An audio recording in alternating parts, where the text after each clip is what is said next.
சின்ன வயசுல நான்லாம் ஊர்ல இருந்து வந்ததுனால இங்க சென்னையில உள்ளவங்க எல்லாம் வெறுப்பேத்திட்டே இருப்பாங்க. தீம் பார்க் போனோம், இங்க வாட்டர் ரைடு இருக்கு, அது இதுன்ட்டு. ஆமா, அதனால பெரிய ஆளானோன்னு எப்படியாவது இங்க வந்து நம்ம அந்த தீம் பார்க் போயிடணும் அப்படின்னு நினைச்சேன். அந்த ஆசை வந்து இப்ப நிறைவேறிட்டு இருக்கு. இப்ப நிறைய இருக்கா? ஏன்னா எதுவும் புதுசா தீம் பார்க் திறந்திருக்காங்களா? திறந்திருக்காங்களா? அது எப்பவுமே திறந்துதான் இருக்கும். அப்படி ஒரு தீம் பார்க் அது. ஆமா, அது என்னன்னா வருஷம் வந்து நிறைவேற்றிக்கிட்டு இருக்காங்க அந்த ஆசைய. அதுக்கு வந்து இங்க மாறி மாறி ஆட்சி செஞ்ச திமுகவுக்கும் அதிமுகவுக்கும் மனமார்ந்த நன்றியை வந்து நான் சொல்லணும்னு விரும்புறேன். தீம் பார்க்குக்கும் திமுக அதிமுகவுக்கும் என்ன சம்பந்தம் புரியலையே. தீம் பார்க் மாதிரி ஒரு த்ரில் ரைடு தான் வந்து நம்ம ரோடு எல்லாம் கொடுத்துட்டு இருக்காங்கல்ல. ஓ அப்படி வரியா? மழைக்காலம் ஆரம்பிச்சிருச்சு. ஆமா, வருஷம் அக்டோபர் நவம்பர் ஆனா மத்த நாளும் வந்து ரைடு இருக்கும். பட் வாட்டர் ரைடு வந்து மழை காலத்துல தானே இருக்கும். அப்படி ஏறி இறங்கணும்னா எங்க பள்ளம் இருக்குன்னே தெரியாம அப்படி உள்ள இறங்கும் போது அப்படி தெரிக்கும்ல. அதனால ஒரு த்ரில்லு. வாழ்க்கை இப்படியே போயிட்டு இருந்தா எப்படி ஹைவே மாதிரி த்ரில்லா இருக்கணும்னு தான் நமக்கு அப்படிலாம் கொடுக்குறாங்க. அப்படி தண்ணி மேல அடிக்கும் போது பேண்ட் எல்லாம் பாருங்க எப்படி ஆயிருக்குன்னு. கரை நல்லதுடா. இந்த மாதிரி கரை நல்லது. யாருக்கு நல்லது அப்படிங்கறதுதான் ஒரு செய்தி இருக்கு. உள்ள போய் பாத்துருவோமா? உங்கள் இல்லம் ஒளியால் நிறைந்திருக்க கயல் ஆக்ரோ ஃபுட்ஸ் செக்கு கடலை எண்ணெய் உங்கள் தேவைக்கேற்ப 1 லிட்டர் முதல் 15 லிட்டர் பேக்கிங்கில் கிடைக்கிறது. யாருக்கு நல்லதுன்னா சில கான்ட்ராக்டர்களுக்கு தான் இந்த ரோடால ரொம்ப நன்மை நடந்துகிட்டு இருக்கு அவங்க வாழ்க்கையில. அதனால நமக்கு நிறைய தீமைகள் நடந்துகிட்டு இருக்கு. கான்ட்ராக்டர்களுக்கு மட்டுமா நன்மை நடக்குது? கான்ட்ராக்டர்களுக்கு யார் கான்ட்ராக்ட் கொடுக்குறாங்க அவங்களுக்கு தானே நடக்கும். எல்லாம் நம்ம சொந்தக்கார பயலுக்கு தான்ங்கிற மாதிரியே பார்த்து கான்ட்ராக்டர் கொடுத்து விட்டுறாங்க. அவங்க நம்மளெல்லாம் நினைக்காம கரெக்டா ரோடு மழை பெய்யும் போது உடையிற மாதிரியே ரோட போட்டு அடுத்த கான்ட்ராக்ட் எடுத்துடுறாங்க. ஆமா, அதுவும் கரெக்டா மழை ஆரம்பிக்க போகுதுன்னு தெரிஞ்சு கரெக்டா வந்து ரோடு போடுறது, மண்ணை நோண்டுறது, இந்த வேலைகள்லாம் ஆரம்பிப்பாங்க. மழை பெய்யும், திரும்பி சேதமாகும், திரும்பி ரோடு போடுவாங்க. இப்படியே வந்து போய்கிட்டே இருக்கு. ஆமா, அப்படிதான் போயிருக்கு. இப்ப என்னன்னா 2019 அதிமுக ஆட்சியில இருந்தாங்கல்ல, அப்போ வந்து ஒரு 2000 கோடிக்கு சாலை மேம்பாடு, அந்த சாலை சீரமைப்பு ஒப்பந்தங்கள்லாம் வந்து போட போறோம் அப்படின்னு சொல்லி டெண்டர்லாம் விட்டுருந்தாங்க. இந்த டெண்டர்ல சில நிறுவனங்கள் வந்து டெண்டர் எடுத்து தஞ்சாவூர், கோயம்புத்தூர் இங்கெல்லாம் வந்து சாலை பணிகளை மேற்கொண்டாங்க. மாநில நெடுஞ்சாலைகளை சீரமைக்கிறோம் அப்படின்னு சொல்லிட்டு வேலையெல்லாம் பண்ணாங்க. சரி, அதுல நிறைய முறைகேடு நடந்திருக்குன்னு அப்பவே புகார்லாம் கிளம்பிச்சு. அப்புறம் திமுக தான் சொல்லியிருந்தாங்கல்ல, நாங்க வந்துட்டோம்னா அவ்வளவுதான், அவங்களெல்லாம் பிடிச்சி உள்ள போட்டுருவோம், முன்னாள் அமைச்சர்கள்லாம் அவ்வளவுதான் அப்படிலாம் சொல்லிட்டு இருந்தாங்கல்ல. அதெல்லாம் நம்ம நம்பணும். அப்புறம் வந்து வந்து அந்த வழக்கை வந்து விசாரிச்சாங்க. இந்த ஒப்பந்தத்துல முறைகேடு நடந்திருக்கு அப்படிங்கறதெல்லாம் விசாரிச்சது லஞ்ச ஒழிப்புத்துறை. விசாரிச்சவங்க இப்பதான் வந்து ஒரு சில நிறுவனங்கள் மேல வழக்கு போட்டிருக்காங்க. இப்பதான் 6 மாசம் தான் பாருக்கு தேர்தலுக்கு. அப்பதான் போடணும். அதுக்கு முன்னாடி போட்டா என்ன லாபம்? 5 வருஷத்துக்கு முன்னாடி உங்க குற்றச்சாட்டு வச்சிருவாங்க.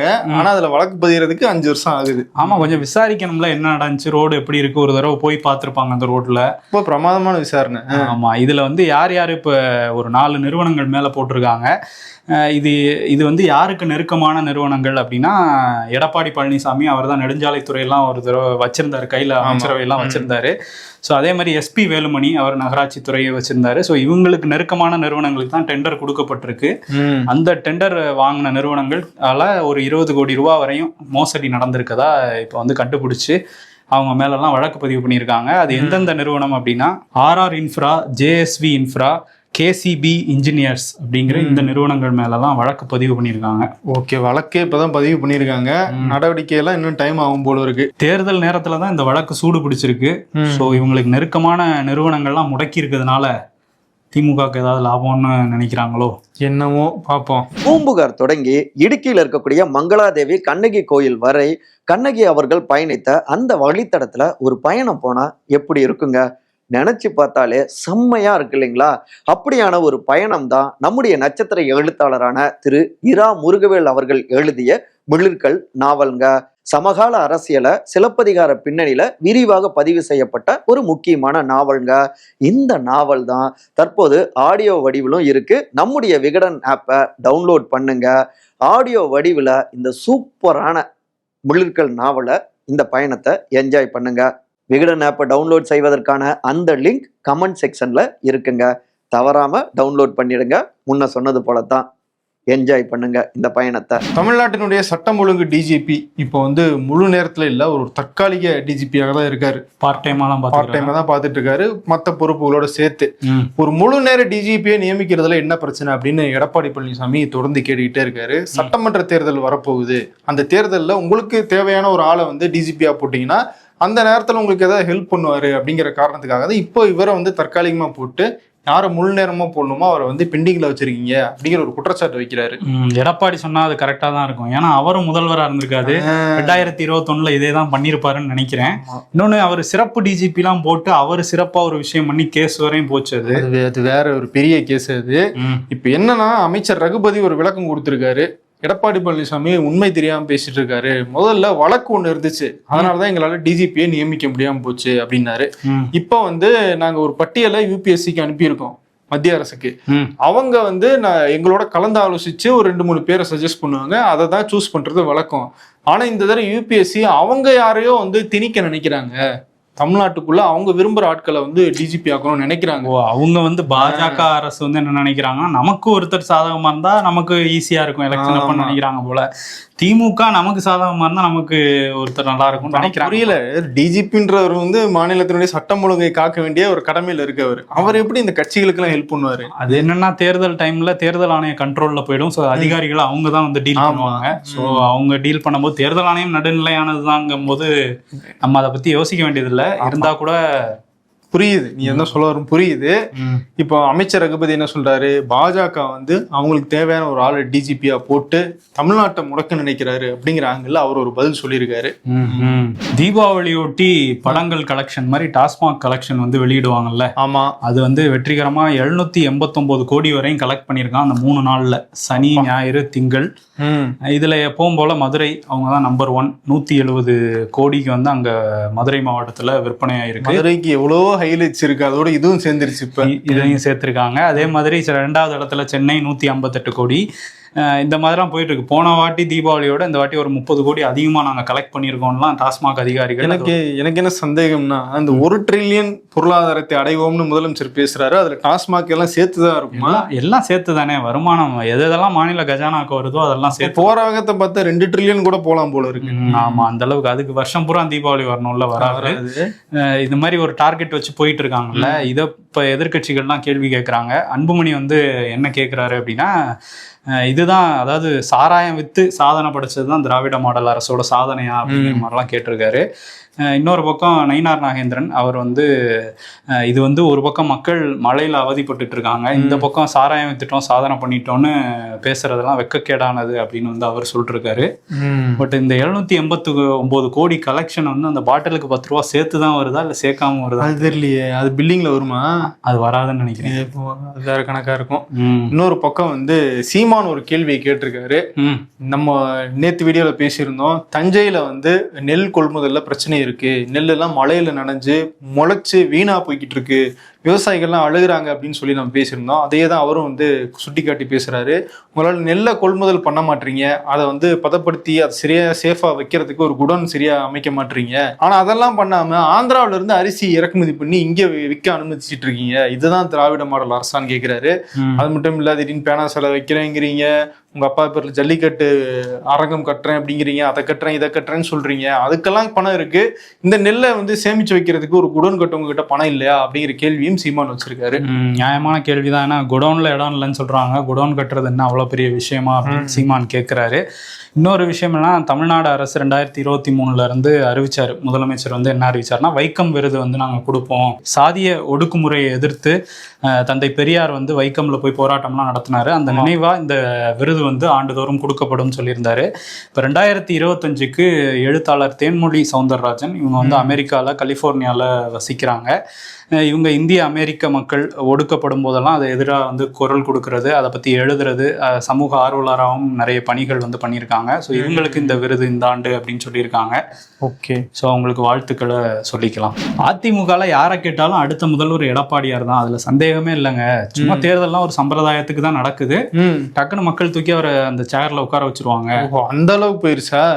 ரொம்ப கான்ஃபிடென்ட்டா தான் பேசுறாங்க. அதுல முக்கியமானவர் யாருன்னா ஆர்பி உதயகுமார். ஒரு செல்ஃபி வீடியோ எடுத்து போட்டுருவாரு, வாங்க அடுத்த முதல்வர் அவர் தான் அப்படிலாம் பேசிட்டு இருந்தாரு. சரி, இப்ப அவர் என்ன சொல்றாரு அப்படின்னா, அரசியல் தலைவர்கள் சரியான நேரத்துல சரியான முடிவு எடுத்தாதான் மக்கள் செல்வாக்கு வந்து பெற முடியும், சரியான நேரத்துல தவறான முடிவு எடுத்தா காணாம போயிடுவாங்க. அப்படிதான் சரியான நேரத்துல தவறான முடிவு எடுத்தவர் சிரஞ்சீவி தனி கட்சி ஆரம்பிச்சு காணாம போயிட்டாரு. அதே மாதிரி சரியான நேரத்துல சரியான முடிவு எடுத்த பவன் கல்யாண் இப்ப வந்து துணை முதலமைச்சரா இருக்காரு. சோ இதெல்லாம் பார்த்துட்டு ஒரு சரியான முடிவை தாவேகா தலைவர் எடுக்கணும். ஓபிஎஸ் சொல்ல, ஓபிஎஸ் ஓபிஎஸ் துணை முதல்வரெல்லாம் இருந்தாரு. அவர் தான் சரியான நேரத்துல தவறான முடிவு எடுத்துட்டாரு. அப்படி போயிட்டாரு. அப்படி போயிடுவாரு. இதுக்கு வந்து என்ன சொல்றாருன்னா, தொண்டர்களே, தாவேகா தொண்டர்களே எங்க கூட்டத்துக்கு வராங்க, ஆசைப்படுறாங்க அதிமுகவோட கூட்டணி வேணும்னு. அதனால அதை வந்து விஜய் வந்து முடிவு எடுக்கணும், அதுக்கு காலம் வந்து அவரை தள்ளும், அப்ப அவர் வந்து இங்க எங்க பக்கம் வந்துருவாரு. காலம் தள்ளுமா இல்ல மேல இருந்து யாராவது தள்ளுறாங்களா அதுதான் தெரியல. நாங்க வந்து எப்படின்னு தள்ள பாக்குறோம் அப்படிங்கிற மாதிரி அவர் பேசுறாரு. என்ன சொல்றாருன்னா, இந்த தேர்தலில் இப்போ 2026 தேர்தலில் திமுக ஜெயிச்சுட்டாங்க அப்படின்னா தமிழக வெற்றி கழகம்ங்கிற கட்சியே இல்லாம பண்ணிடுவாங்க, ஆண்டவனால கூட உங்க கட்சியை காப்பாற்ற முடியாது, அதனால விஜய் ஒரு நல்ல முடிவா எடுக்கணும் அப்படின்னு இவ்வளவு கெஞ்சிருக்காரு. அதாவது எடப்பாடியார் தான் முதல்வர்ன்றாரு, ஆனா எதுக்கு இவ்வளவு வந்து ஒரு இத்தனை வருஷம் அனுபவம் உள்ள ஒரு கட்சி, புதுசா ஆரம்பிச்ச கட்சியை வாங்க வாங்க வாங்கன்னு கூப்பிடுறாங்க. வளரணும் அப்படிங்கிற ஒரு நல்ல எண்ணம் தான். யாரு? அதிமுக. அதிமுக வளரணும்னா பாஜகவை கழட்டி விடணும்னு அங்க கட்சிக்குள்ளே சில பேர் சொல்றாங்க. ஆமா, அப்படி விஜய் ஏற்கனவே வந்து நான் பாஜகவுக்கு எதிரி, கொள்கை எதிரி அப்படின்னு சொல்லிட்டு இருக்காரு. ஒருவேளை அதிமுக விட விஜய் வந்தாலுமே பாஜக கூட இருக்கே, எப்படி வருவாரு? நாங்க அதிமுக கூட தானே கூட்டணி, பாஜக அந்த பக்கம் தான் நிக்கிறாங்கன்னு சொல்லுவாங்க. ஒருவேளை கழட்டி விட்டுருவாங்களோ பாஜகவை? பாஜகவை கழட்டி விடுவாங்களா? ஆனா அதுக்கு பாஜக விடுவாங்களா? பாஜக தான் கழட்டி விடணும். அதனால வந்து அது நடக்குமா அப்படிங்கறதெல்லாம் தெரியல. சோ ஆனா அதிமுக ரொம்ப ஆர்வமா இருக்காங்க, வாங்க வாங்கன்னு கடையை திறந்து வச்சுட்டு வெயிட் பண்றாங்க. ஓகே, வங்கக்கடல்ல அடுத்ததாக ஒரு காற்றழுத்த தாழ்வு நிலை நாளை உருவாகுது அப்படின்னு சொல்லியிருக்காங்க. 25ஆம் தேதியில இருந்து திரும்பவும் ஒரு நல்ல மழை செஷன் இருக்கும் அப்படின்னு வானிலை தகவல்கள் எல்லாம் சொல்லுறாங்க. ஓகே, இந்த மாதிரியே அதுவும் வந்து பெரிய புயலா மாறாம போயிடுச்சுன்னா பரவாயில்ல. இன்னொரு விஷயம் வந்து இந்த செம்பரம்பாக்கம் ஏரி உள்ளிட்ட சில ஏரிகள்ல இருந்து தண்ணியை திறந்து விட்டாங்கல்ல, அது வந்து கடல்ல வந்து கலந்துச்சு. கடற்கரையோரம், சென்னை கடற்கரையோரம், குறிப்பா பட்டினப்பாக்கம் பக்கத்துல எல்லாம் வந்து நுரையா வந்து அலைகள் வர ஆரம்பிச்சிச்சு. நிறைய நுரை வந்து அங்கேயே தங்கி இருக்கு கரையிலேயே. இது வந்து இப்போ அரசு அதிகாரிகள் வந்து சாம்பிளுக்கு எடுத்துட்டு போறோம் அப்படின்லாம் சொல்றாங்க. ஆனா இது எல்லாமே ஆலையில இருந்து அந்த கழிவுகளை ஏரியில கொட்டுறாங்க, அதனால வந்து ரசாயன கழிவுகள் தான் அப்படிங்கிற தகவலும் சொல்றாங்க. ஸோ இதை வந்து சீரியஸா எடுத்துக்கணும். சும்மா ஆய்வு பண்றோம்னு வந்துட்டு போயிட்டு அப்புறம் ஃபேக்டரிகளை வந்து கழிவுகளை கொட்ட விடுறது எவ்வளவு அபாயமானதுன்னு பாருங்க. செம்பரம்பாக்கம் ஏரியில வந்து நீர் ஆதாரமா இருந்துகிட்டு இருக்கு, அதுல வந்து கழிவுகள் கலக்குது அப்படிங்கிறது நம்ம நிறைய ஊர்களில் பார்த்துட்டு இருக்கோம். வேலூர், திருப்பூர் சைட்லாம் இது நடக்குது, அங்க இருக்கிற தண்ணீர்லாம் பிரச்சனை ஆகுதுட்டு. அதே மாதிரி ஒண்ணு சென்னையிலும் வந்து நடந்துகிட்டு இருக்கு அப்படிங்கிறது அதிர்ச்சியா இருக்கு. ஆமா, அதே மாதிரி கடலூர் மாவட்டத்துல நல்ல மழையெல்லாம் பெஞ்சுது. இந்த சிதம்பரத்துல கூட ஒரு சோகமான சம்பவம் நடந்திருக்கு. ஆமாம், சிதம்பரம் பக்கத்துல ஆண்டார் முள்ளிப்பள்ளம் அப்படிங்கிற ஒரு ஊர் கிராமம். அந்த கிராமத்துல வந்து யசோதா ஜெயா அப்படிங்கிற 2 பெண்கள் வீட்டில் தூங்கிட்டு இருக்கும்போது அந்த சுவர் இடிஞ்சு விழுந்து அவங்க உயிரிழந்திருக்காங்க. இல்லை, ஜெயா அப்படிங்கிற பெண்ணுக்கு 40 வயசு ஆகுது, அவங்களுக்கு 3 குழந்தைகள் இருக்கு. இப்போ அந்த குழந்தைகளுடைய நிலைமை என்ன அப்படிங்கிறதும் கேள்விக்குறியாக இருக்கு. மதுரையில் தீபாவளி அன்னைக்கு லோகேஷ், சந்துரு, முத்துமணி அப்படிங்கிற அந்த 3 இளைஞர்கள் சேர்ந்து ஒரு மாலை மாதிரி ஆட்டம் பாம் எல்லாம் கட்டி அதில் பெட்ரோலை ஊற்றி எரிச்சிருக்காங்க. எரிச்சதில் அது டம் டம்னு வெடிச்சிருக்கு. அதெல்லாம் வீடியோ எடுத்து இன்ஸ்டாவில் போட்டிருக்காங்க. இந்த மாதிரியான அபாயகரமான செயலில் ஈடுபடக்கூடாதுன்னு அரசு வந்து முன்னாடியே சொல்லியிருக்காங்க. அதை தாண்டி வந்து நாங்கள் ஒரு வன்முறையை தூண்டுற மாதிரியான விஷயங்கள்லாம் பண்ணுவோம் அப்படின்னு சொல்லி அதை இன்ஸ்டாவில் வேற போஸ்ட் பண்ணி இப்போ 3 பேர் மேலேயும் வழக்கு பதிவு பண்ணியிருக்காங்க. இது வந்து ஒரு கொண்டாட்டத்துக்காகன்னு இல்லை, இது தவறான வகையில் பயன்படுத்துறதுக்கும் இதெல்லாம் வந்து ஒரு முன்மாதிரியாக அமைஞ்சிரும் அப்படிங்கிறனால போலீஸ் இந்த நடவடிக்கை எடுத்திருக்காங்கன்னு நினைக்கிறேன். இன்னொரு பக்கம் காரைக்காலில் ஒரு ஜீரணிக்கவே முடியாத ஒரு செய்தி என்னன்னா, 2 ஆண்டுகளுக்கு முன்னாடி காரைக்காலில் இருக்கிற ஒரு பள்ளி மாணவன், அவனுக்கு வந்து ஒரு வாட்ச்மேன் வந்து ஒரு ஜூஸ் கொடுக்குறாரு. உங்க அப்பா அம்மா கொடுக்க சொன்னாங்கப்பான்னு சொல்லி அந்த பையனும் குடிச்சிடறான். குடிச்சிட்டு வீட்டுக்கு வந்து அப்பா அம்மாட்ட கேட்குறா, எனக்கு எதுவும் ஜூஸ் கொடுத்து விட்டீங்களா அப்படின்னு சொல்லி. நாங்கள் எதுவும் குடிக்கலையே, நீ யார் கொடுத்தது குடிச்ச அப்படின்ற மாதிரி வாட்ச்மேன் கொடுத்தாரு அப்படின்னு சொல்லி பேசிட்டு இருக்கும் போதே அந்த பையன் வாந்தி எடுத்து மருத்துவமனை போய் அனுமதிக்கும் போது அவர் இறந்துட்டாங்க அப்படின்னு சொல்றாங்க. விசாரணையில தான் தெரிய வருது, சகாய மேரி அப்படிங்கிற ஒரு பெண், அந்த பெண்ணுடைய மகளும் அந்த பாலமணிகண்டன் அப்படிங்கிற அந்த சிறுவனும் 8ஆம் வகுப்பு படிக்கிறாங்க ஒரே கிளாஸ்ல. அதுல அந்த பொண்ணை விட அந்த பாலமணிகண்டன் அப்படிங்கிற அந்த சிறுவன் வந்து ஃபர்ஸ்ட் ரேங்க் எடுத்துட்டான் அப்படிங்கிற காரணத்துக்காக அதை பொறுத்து கொள்ள முடியாத சகாயம் மீறி அந்த சிறுவனுக்கு வந்து விஷம் கொடுத்து அதை அந்த செக்யூரிட்டி மூலமாக கொடுத்து வச்சிருக்காங்க அப்படிங்கிறது விசாரணையில் தெரிய வந்துச்சு. இப்போ அந்த வழக்கு நடந்து முடிஞ்சு 2 ஆண்டுகள் ஆகுது. இந்த சகாயமேரிக்கு ஆயுள் தண்டனை கொடுத்துருக்காங்க நீதிமன்றம். கொடூரமான சிந்தனையோட இருந்திருக்கிறாங்க அந்த சகாயமேரி. இப்ப நீதிமன்றம் அவங்களுக்கு தண்டனை கொடுத்துருக்கு. பீகார்ல ஒரு வழியாக எதிர்கட்சி தி கிராண்ட் அலையன்ஸ் கூட்டணி, இந்தியா கூட்டணியுடைய பீகார் வெர்சன், அவங்க வந்து ஒரு சுமூகமான இடத்துக்கு வந்திருக்காங்க. இவ்வளவு நாள் அவங்க அந்த கூட்டணியினுடைய முதலமைச்சர் வேட்பாளர் யாரு அப்படிங்கிறத அறிவிக்கிறதுல அந்த கட்சிக்குள்ள பெரிய தயக்கம் இருந்துச்சு. நேற்று காங்கிரஸ் மற்ற கட்சிகள் எல்லாம் கூடி பேசி நம்ம ராஷ்டிரிய ஜனதாதளத்தினுடைய தலைவர் தேஜஸ்வி யாதவ் தான் நம்ம முதல்வர் வேட்பாளராக அறிவிக்கிறோம் அப்படின்னு ஒருமனதாக முடிவெடுத்திருக்காங்க.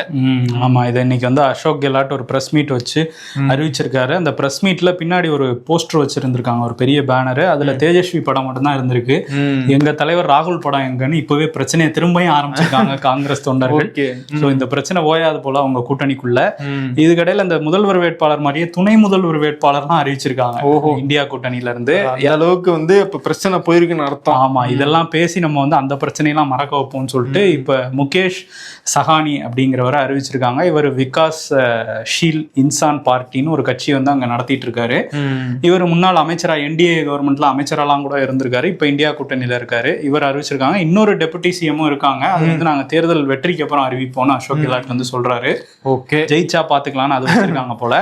இதுல என்னன்னா இப்ப அசோக் கெலாட் என்ன கேக்குறாரு அப்படின்னா, நாங்க முதல்வர் வேட்பாளரா தேஜஸ்வி ஃபேஸ அறிமுகப்படுத்திட்டோம், அந்த சைடு யாரு நிதிஷ்னு சொல்லுங்க பாப்போம் அப்படின்னு சொல்லி சொல்றாங்க. ஏன்னா அவங்க நிதிஷை முன்னிறுத்துறோம்னு சொல்றாங்களே தவிர முதல்வர் வேட்பாளர்னு அறிவிக்கல. சோ அதை வச்சு ஒரு ஃபைட் போட்டுட்டு இருக்காங்க. அமித்ஷா வந்து அப்படிதான் சொல்லியிருக்காரு, நிதிஷ் தலைமையில தேர்தலை சந்திக்கிறோம், ஆனா அவர் முதல்வர் வேட்பாளராக வச்சு நாங்க சந்திக்கிறோமா அப்படின்னா அதுக்கு இன்ன வரைக்கும் அவங்க பதில் சொல்லல.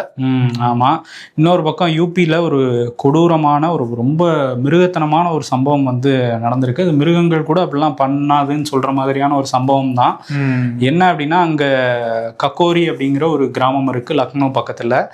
அங்கே ஒரு வயதான முதியவர், 65 வயது முதியவர் ராம்பால் அப்படிங்கிறவர், தலித் சமூகத்தை சேர்ந்தவர். அவர் வீதியில் நடந்து போயிட்டு இருக்கும்போது அவருக்கு நிறைய உடல்நல பிரச்சனைகள்லாம் இருந்திருக்கு. ரொம்ப தாங்க முடியாமல் ஒரு கோயிலுக்கு முன்னாடி போகும்போது அவர் வந்து யூரின் போயிடுறாரு. கோயிலுக்கு முன்னாடி எப்படி நீ யூரின் போவ, நீலாம் அந்த பக்கமே நடந்து வரக்கூடாது அப்படி இப்படின்னு சொல்லிட்டு சுவாமிகாந்த் அப்படிங்கிற ஒரு கொடூரன் வந்து இந்த யூரினை இப்போ நாக்கால நக்கியை சுத்தம் பண்ணுறேன்னு சொல்லி அதை வீடியோவும் எடுத்து ரொம்ப கொடூரமாக நடந்துக்கிட்டு இருந்திருக்கான். இந்த வீடியோ இப்போ வைரல் ஆனதுக்கப்புறம் SC/ST ஆக்டில் வந்து இந்த சுவாமிகாந்த் மேலே வழக்கு பதிவு பண்ணியிருக்காங்க. சாதி பேரை சொல்லி திட்டுறது, அடிக்கிறது, இதெல்லாமும் வந்து அந்த சுவாமிகாந்துங்கிற நபர் வந்து ஈடுபட்டிருக்கிறதுனால இப்போ கைது பண்ணியிருக்காங்க. ஆனால் நம்ம தொடர்ச்சியாக பார்த்துக்கிட்டு தான் இருக்கோம். சில பேர் கூட சாதியெல்லாம் இப்போ பார்க்கறது இல்லை, தேவையில்லாமல் படங்கள்லாம் எடுக்கிறாங்கன்னு கூட சொல்கிறாங்க. பட் யூபியில் மட்டும் இல்லை, தமிழ்நாட்டிலையுமே நம்ம பார்க்குறோம். வேங்கை வயலில் நடந்தது, சிவகங்கையில் புல்லட் ஓட்டுறியான்னு சொல்லிட்டு ஒரு தலித் இளைஞர் கையை வெட்டினது. ஆமா, நாங்குநேரியில சின்னதுரைன்னு ஒரு மாணவன் ஸ்கூல் படிச்சுட்டு இருக்க பையன், அவனை வெட்டினாங்க. இப்படி நடந்துகிட்டே தான் இருக்குது. இதுக்கு தீர்வு காணணும்னா சில விஷயங்களை பேசி தான் ஆகணும். அதெல்லாம் பேசாதீங்கன்னு தடுக்கிறதுமே ஒரு வகையில் இதை ஊக்கப்படுத்துற மாதிரி தான் இருக்கு. தீபாவளி பரிசு காத்திருக்கிறது அப்படின்னு அந்த டைலாக் ரொம்ப ஃபேமஸ். தீபாவளி முடிஞ்சாலும் அதை பத்தின செய்தி வந்துகிட்டே இருக்கு. ஆமா, சண்டிகர்ல ஒரு கம்பெனில மட்டும் இந்த டைலாக் வந்து உண்மையாவே நடந்திருக்கு. என்னன்னா, மிட்ஸ் அப்படிங்கிற ஒரு பார்மசூட்டிக்கல் கம்பெனி. இந்த கம்பெனியில இருக்கிற ஊழியர்கள் 51 பேருக்கு கம்பெனியுடைய ஓனர் MK பாட்டியா அப்படிங்கிறவரு 51 SUV கார்களை வந்து பரிசாக கொடுத்துருக்காரு. தீபாவளி பரிசு இந்தாங்க, மிட்டாய் எடுத்துக்காங்கன்ற மாதிரி சாவி எடுத்து கொடுக்காரு. என்ன ஒரு பரிசு பாருங்க. ஆமா, இது வந்து சண்டிகர்ல நடந்திருக்கு. அப்படியே கொஞ்சம் தள்ளி வந்தோம்னா ஹரியானால என்ன நடந்திருக்கு அப்படின்னா, ஒரு ஃபேக்டரியில, அங்க சோனிபட்ல உள்ள ஒரு ஃபேக்டரியில போனஸ் தரோன்னு சொல்லியிருக்காங்க அங்க உள்ள தொழிலாளர்களுக்கு. கடைசியில என்ன போனஸா கொடுத்துருக்காங்க அப்படின்னா, ஒரு டப்பா சோன் பப்படியை கொடுத்துருக்காங்க. இதுல கடுப்பாயி, அதுவும் இந்த சண்டிகர் விஷயம்லாம் தெரிஞ்சிருந்தா இன்னும் கொடூரமா இறங்கியிருப்பாங்க. இது தெரியாதனால என்ன பண்ணிருக்காங்க, அந்த வாசல்லே வந்து அதெல்லாம் தூக்கி எரிஞ்சு அதை வீடியோ எடுத்து பாருங்க இப்படி பண்றாங்கலாம் போட்டிருக்காங்க. இப்படி வாங்க முடியாத நிலைமையில நாங்க இருக்கோம். கர்நாடகாவில் சித்தராமையா DK சிவகுமார் பஞ்சாயத்து போயிட்டு இருக்கு. 2.5 வருஷத்துல எனக்கு கொடுத்துருங்க முதலமைச்சர் பதவின்னு சிவகுமார் வந்து கேட்டுக்கிட்டு இருக்காரு. சரி, இதுல என்ன நடந்திருக்கு அப்படின்னா, இப்ப சித்தராமையாவோட மகன் யதீந்திரா, அவர் வந்து MLC-யா இருக்காரு, அங்க சட்ட மேலவை உறுப்பினர். அவர் ஒரு விழால பேசும்போது, எங்க அப்பா சித்தராமையா வந்து அவரோட அரசியல் வாழ்க்கையில ஒரு இறுதி கட்டத்தை அடைஞ்சிருக்காரு. இதுக்கு அடுத்து வந்து சதீஷ் ஜார்கிஹோலி அவர் தான் இந்த பொறுப்பெடுத்து அப்பாவோட வழிகாட்டுதலோட காங்கிரஸ் கட்சி அவர் தான் வழி நடத்திட்டு போனோம். ஏன்னா அவரும் ட்ரை பண்றாரு. DK சிவகுமாரோட எதிர்கோஷ்டியில இருக்காரு அவரு. சோ சித்தராமையாக்கு அடுத்து இவர் தாங்கிற பேச்சு அந்த பக்கம் இருக்கு. இந்த பக்கம் DK சிவகுமாரை முதல்வர் ஆக்கணுங்கிற பேச்சு இருக்கு. இதுல இவர் வேற கொளுத்தி போட அவரே சொல்லிட்டாரு, அவ்வளவுதான் சித்தராமையாவோட அரசியல் வாழ்க்கை முடிஞ்சிருச்சுன்னு BJP-ல வந்துட்டாங்க. சோ இப்ப என்ன சொல்லியிருக்காருன்னா, இல்ல 2028க்கு அப்புறம் போட்டியிட மாட்டேன்னு அப்பாவே சொல்லியிருக்காரு. அதுக்கப்புறம் தான் நான் சொன்னேன், அதை வந்து தப்பா புரிஞ்சுக்கிட்டாங்கன்னு சொல்லியிருக்காரு. சித்தராமையாவே ஃபர்ஸ்ட் கூப்பிட்டு திட்டிருப்பாப்புல, நான் உங்ககிட்ட இதெல்லாம் சொன்னானா? ஏன்பா தம்பி, இப்பவே ஏற்கனவே வந்து பிரச்சனையா இருக்கு DK சிவகுமாரோட, நீ ஏன்பா சும்மா இல்லாம ஏதாவது பேசிட்டு இருக்கன்னு இருப்பாரு. இன்னொரு பக்கம் மெஹுல் சோக்சி பேரு கேள்விப்பட்டிருக்கியா? ஆமா, மோடியோட ஃப்ரெண்டு தானே, நீரவ் மோடியோட ஃப்ரெண்டு. ஒரு காலத்துல வந்து அவருடைய பேரு தான் வந்து பேப்பர் முழுக்க நியூஸ் பேப்பர் தான் இருக்கும். ஆமா. இப்போ அவர் வந்து பெல்ஜியம் நாட்டுல வந்து தலைமறைவா இருந்தாரு. இங்க வந்து பஞ்சாப் நேஷனல் பேங்க்ல ஒரு 13,000 கோடி அவ்வளவுதான் வாங்கி அதை ஏமாத்திட்டு அங்க போய் செட்டில் ஆயிருந்தாரு. அப்புறம் இந்திய அரசாங்கம் பெல்ஜியம்ல போய் சட்ட போராட்டம் நடத்தி அவரை வந்து திரும்பவும் நாடு கடத்தி இந்தியா கொண்டு வரதுக்கான அந்த ஏற்பாடுகள்லாம் பண்ணிட்டாங்க. பெல்ஜியம் அரசாங்கமும் பெல்ஜியம் நீதிமன்றமும் இல்ல உங்களுக்கு வந்து இனிமேலும் நாங்க அடைக்கலம் கொடுக்க முடியாது, உங்க மேல தவறு இருக்கிறது உண்மைதான் அப்படின்னு சொல்லி அவரை இந்தியாவுக்கு அனுப்புறாங்க. இப்போ மும்பைல இருக்கிற ஆர்த்தர் ரோட் ஜெயில் அது வந்து மெஹுல் சோக்சிக்காக ரெடி ஆகிட்டு இருக்கான் அவரை வந்து அடைக்கிறதுக்கு. ஏன்னா அங்க பெல்ஜியம்ல வாதம் வச்சிருக்காங்க, அந்த சிறையெல்லாம் சரியா இருக்காது, ஒரு ஹைஜீனிக்கா இருக்காதுன்னு இவங்க அதுக்கேற்ற மாதிரி ரெடி பண்ணி அதோட போட்டோஸ் எல்லாம் வெளியிட்டு இருக்காங்க. ஸோ உங்களுக்கு ஜெயில் கூட வசதியா ரெடி பண்ணாதான் வருவாங்க. இன்னும் வேற என்னென்ன ஃபெசிலிட்டிஸ்லாம் தேவைன்னு சொன்னாங்கன்னா அதை முன்னாடி ஏற்பாடு பண்ணி வச்சிருக்காங்க, பண்ணியிருப்பாங்க. ஸ்மார்ட் டிவிலாம் இருக்கு போல அந்த ஜெயிலில். சரி, அதான் வந்துட்டு அவர் குஜராத்தை சேர்ந்தவர் தானே? ஆமா ஆமா. ஓகே, சரி. அடுத்த செய்தி பஞ்சாப் சேர்ந்த செய்தி தான், பஞ்சாப்ல இருந்து வந்தது. பஞ்சாபோட எக்ஸ் டிஜிபி முகமது முஸ்தபா, இவரோட மனைவி ராசியா சுல்தானா, இவங்க வந்து காங்கிரஸ் அமரீந்தர் சிங் முதல்வராக இருந்தப்ப அங்க அமைச்சரவையிலலாம் இருந்திருக்கிறாங்க. ஓகே. இவங்களோட மகன் அகில் அக்தர் சில நாட்களுக்கு முன்பு உயிரிழந்துட்டாரு. இவர் ஒரு வழக்கறிஞர், 35 வயது ஆகுது. இவர் கொலையில வந்து மர்மம் இருக்குன்னு சொல்லிட்டு அவரோட நண்பர் ஒரு புகார் கொடுத்திருக்காரு. அதுல ஒரு வீடியோவுமே இணைச்சிருந்திருக்காரு. அந்த வீடியோ அவர் சோஷியல் மீடியால அகில் அக்தர் சில நாட்களுக்கு முன்பே போஸ்ட் பண்ணியிருக்காரு. சரி. அதுல என்ன சொல்லியிருக்காரு அப்படின்னா, எங்க வீட்டுல என்னை வந்து ஏதாவது ஒரு வழக்குல வந்து ஃப்ரேம் பண்ண பார்ப்பாங்க இன்னும் கொஞ்ச நாள்ல, இல்லைன்னா வந்துட்டு என்னை வந்து கொலை பண்ணிடுவாங்க, எனக்கு ரொம்ப அழுத்தம் கொடுக்குறாங்க. என்ன காரணம் அப்படின்னா, என்னோட அப்பாவுக்கும் என்னோட மனைவிக்குமே வந்து இல்லீகல் அஃபேர் இருக்கு, இதை நான் கேட்க போய் தான் என்ன இப்படி பண்றாங்கிற மாதிரி அந்த வீடியோல பேசியிருக்காரு. ஸோ இது பெரிய விவகாரமாக மாறினோன்னா எஸ்ஐடி ஒன்று ஃபார்ம் பண்ணியிருக்காங்க இதை விசாரிக்கிறதுக்கு. எஸ்ஐடியில் அவங்க அப்பாவை கூப்பிட்டு விசாரிக்கும் போது அந்த எக்ஸ்டிஜிபி அவர் வந்து என்ன சொல்கிறாரு அப்படின்னா, என் பையன் 2008 ஒரு 18 வருஷமாக அந்த போதைப்பொருள் பழக்கத்திலே வந்து அடிமை ஆயிட்டான், அவன் சைக்கோ மாதிரி நடந்துக்குவான்னு அப்பப்போ ரூம்ல வந்து பூட்டி வச்சிருவோம். அப்படி பூட்டி வைக்கும் போது தான் போதைப் பொருள் எடுத்துக்கிட்டு ஓவர் டோஸ் ஆகி வந்துட்டு இப்படி நடந்திருக்கு அப்படிங்கிற மாதிரி ஒரு விளக்கம் கொடுத்துருக்காரு. இந்த வழக்கு வந்து ஒரு பெரிய அதிர்வலை ஏற்படுத்தியிருக்கு பஞ்சாப்ல. அமெரிக்க அதிபர் டொனால்ட் ட்ரம்ப் ரஷ்யா கிட்ட இருந்து இந்தியா எண்ணெய் வாங்கக்கூடாதுன்னு தொடர்ந்து எச்சரிச்சுட்டே வந்தாரு. பிரதமர் மோடி நாங்கள் வாங்குறதை குறைக்க போறோம்னு என்கிட்ட சொன்னதாகவும் அவர் ட்ரம்ப் சொன்னார். ஆனால் இந்தியா தரப்புல இருந்து வெளிப்படையாக அதை பற்றி பேசலை. இப்போ வந்து ரிலையன்ஸ் நிறுவனம் ரஷ்யாவினுடைய 2 முக்கியமான எண்ணெய் நிறுவனங்கள் கிட்ட இருந்து எண்ணெய் வாங்குறத வந்து மறு ஆய்வு செய்ய போறாங்களாம். வேற எப்படி எண்ணெய் வாங்கலாம் அப்படின்னு யோசிக்க போறாங்க அப்படின்னு தகவல் வந்திருக்கு. ஏன்னா அமெரிக்க அதிபர் டொனால்ட் ட்ரம்ப் அந்த 2 ரோஸ்நெஃப்ட், லுக்காயில் அப்படின்னு சொல்ல போற அந்த 2 எண்ணெய் நிறுவனங்கள் மேல ஒரு தடையை விதிச்சிருக்காரு நேத்து. ஸோ அதை அடிப்படையில வச்சு இங்க ரிலையன்ஸ் நிறுவனமும் அந்த எண்ணெய் வாங்குறத வந்து மாத்த போறதாக வந்து தகவல் வந்திருக்கு. அப்ப பிரதமர் மோடி உண்மையாக சொல்லியிருப்பாரோ நாங்க எண்ணெய் வாங்குறத குறைக்க போறோம்ட்டு? நாங்கன்னா அவர் தான் ரிலையன்ஸா? ஏன்னா இவ்வளவு நாள் என்ன சொல்லிட்டு இருந்தாங்கன்னா, மக்களுக்கு எங்க கம்மியா கிடைக்குதோ அங்கதான் வாங்கி கொடுப்போம் அப்படின்னாங்க. பார்த்தா ரிலையன்ஸ் வந்து அங்க இருந்து எண்ணெயை வாங்கி ஏற்கனவே இதை சொல்லிட்டு இருந்தாங்க, எதிர்கட்சிகள் வாங்கி அதை ரிஃபைன் பண்ணி வெளிநாடுகளுக்கு தான் விற்கிறாங்க அப்படின்னு சொல்லிட்டு. இதுல லாபம் அடைஞ்சது அப்ப அம்பானி தான் போல. அவங்க குடும்பம் மக்களா சேர்ந்து அவங்க லாபம் அடைஞ்சிருக்காங்கன்றதா அப்படி ஷார்ட்டா சொல்லியிருக்காங்க. ஆமா. இதுல இன்னொரு விஷயம் என்னன்னா, பிரதமர் மோடி இந்த ஆசியான் மாநாடு, தென்கிழக்கு ஆசிய நாடுகளோட கூட்டமைப்பு மாநாடு இப்ப 26 இருந்து 28 வரை மலேசியால கோலாலம்பூர்ல நடக்க போகுது. அதுக்கு அவர் போறதா இருந்துச்சு, அப்படிதான் பிளான் பண்ணியிருந்தாங்க. அதை முடிச்சுட்டு கம்போடியா போவார் அங்க இருந்து அப்படின்லாம் சொல்லியிருந்தாங்க.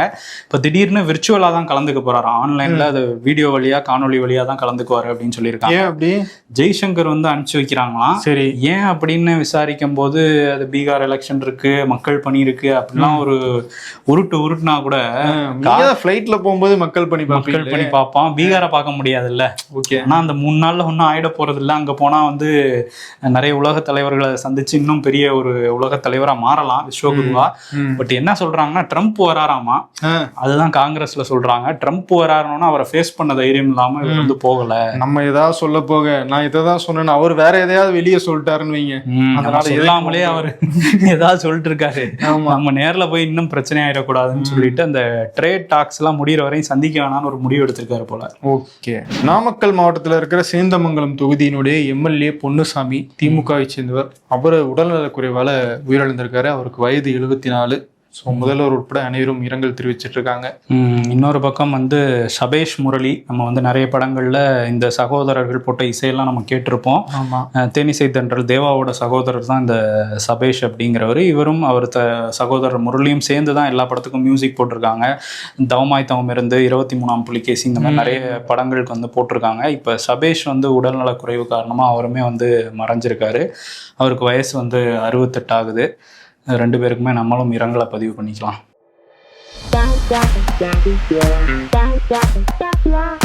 அம்மா ட்ரிப் எங்க போலாம்? அம்மா சொல்றாங்க குல். ஹேய், குழு மணாலி போறோமா? அதான் இல்ல, குலதெய்வம் கோயிலுக்கு போறோம். எப்படி ப்ரோ லேட்டா தூங்குறீங்க ஆனா நேரமா எந்திரிச்சு கிளம்பி போறீங்க? இதெல்லாம் எங்க வீர வாழ்க்கையில சர்வசாதாரணம்னு வேலைக்கு போற காலேஜுக்கு போற பசங்க சொல்ற மாதிரி போட்டிருக்காங்க.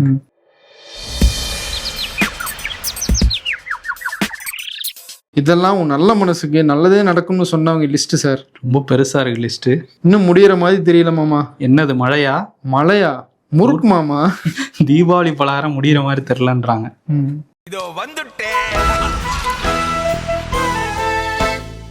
விருது யாருக்கு கொடுக்க போறோம்? விருது இன்னைக்கு ஆர்பி உதயகுமாரை வச்சு எடப்பாடி வெளிப்படையாவே தூடு விட்டுருக்காரு. வாங்க வாங்கன்ட்டு ஆல்வேஸ் வெல்கம்ஸ் யூ அப்படின்றாரு. ஓஹோ, வந்தா என்ன பண்ணுவாரா?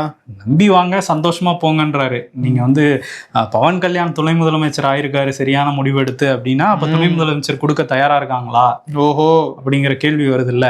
சோ விஜயை கூப்பிடுறாங்க அதிமுக கூட்டணிக்கு. அதனால நம்ம வந்து இந்த பவன் கல்யாண் வந்ததுனாலதான் சந்திரபாபு நாயுடு சிஎம் ஆனாரு. அங்கேயும் பிஜேபி இருந்தாங்க, இங்கேயும் பிஜேபி இருக்காங்க. ஸோ எல்லாத்தையும் நம்ம நோட் பண்ண வேண்டியதா இருக்கு. சரி, அதான் நம்பி வாங்க சந்தோஷமா போங்கிற விருதை விஜய்க்கும் எடப்பாடிக்கும் கொடுத்துட்டு கிளம்புவோம். நன்றி. உங்கள் இல்லங்களில் என்றும் ஆனந்தமும் மகிழ்ச்சியும் ஒளிவீச தெய்வீக மனம் கமழும் கயல் ஆக்ரோ ஃபுட்ஸ் பிராண்டின் சுத்தமான செக்கு கடலை எண்ணெயை இன்றே கேட்டு வாங்குங்கள். அனைவருக்கும் இனிய தீபத் திருநாள் நல்வாழ்த்துக்கள்.